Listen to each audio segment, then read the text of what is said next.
Imagine if at say today, right now, Larry, they decided to go into this third dimension right now, meaning all ships were visible.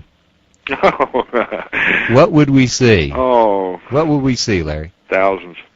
We would see thousands of ships.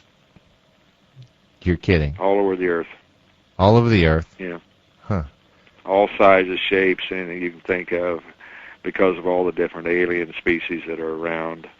You may, just like Maha's ship, for example, you may take one alien spaceship, and you may find 20 or 30 different alien species on board that ship working. Some as slaves, some as workers getting paid whatever. That's how it goes. Then why do you think us, as you and me, humanoids, are left out pretty much in the dark?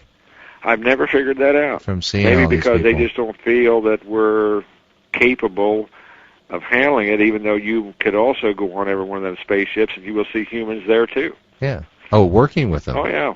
As slaves, whatever. They don't abduct us just for experimentation and breeding. Mm-hmm. They also abduct us for slaves, just like our own secret government does. Well, you would think that with all this abduction and all this killing that's gone on, that we'd be down to about 10 or 20 people left on the planet, but we've got... we proliferate greatly. I mean, what are we at? 6 billion now. I think it was it 1960? We have doubled since 1960, so clearly all of this is not having an effect on our population growth. Well, we're almost like a rabbit species. You know how often they can repopulate. Mm-hmm. Yeah. That's the way it is. That's just the way it is, isn't it? Yep. Now, do you think these guys believe in God?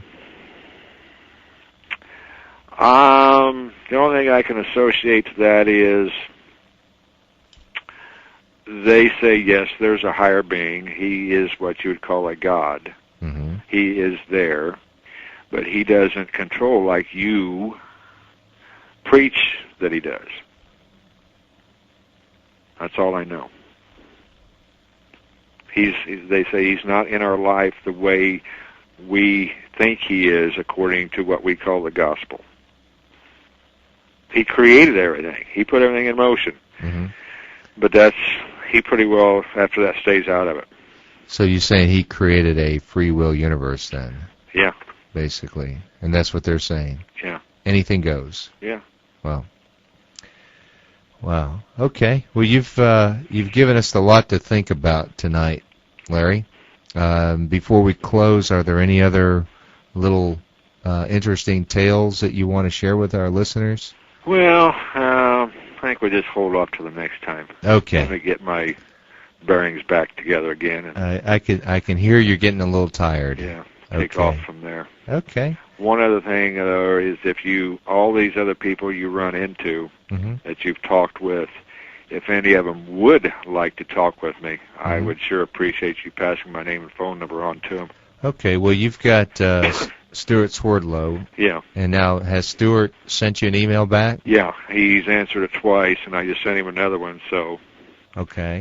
We'll go from there. Some of the others, to be real frank, are paranoid. I can understand that.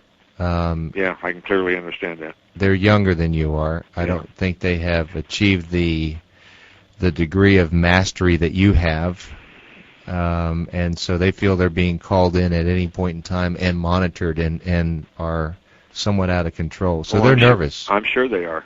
I'm probably, in fact, I would say yes, they are still being controlled and still being called in. Right. Yeah. One guy said he has an implant in his thumb. I wouldn't doubt it. I had 2 in the bottom of my soles of my feet. Did you? Yeah. And one behind my right ear. Ever have them removed? I don't know. At one point I found a doctor that would x-ray to find out, but I chickened out because I didn't want to know at the time. Well, this fella had the one in his thumb removed, and guess what? What's that? It grew back. That's not surprising. Yeah. It was there again, so he decided not to have it removed a second time. Yeah, could be disastrous to his health. Right. Yeah. So it's the general nature. Now, Al Bielek, he's certainly not scared of anything. Either, not in the least. You're not. Stu Swerdlow is not at all. No. He is very empowered, but the others, Preston he's a little bit cautious, but he'll talk quite a bit. Yeah. And I know you've talked with him yourself, right? Yeah, I did in the beginning when I first contacted Al. I haven't talked with Preston for a long time. Mm-hmm. Okay.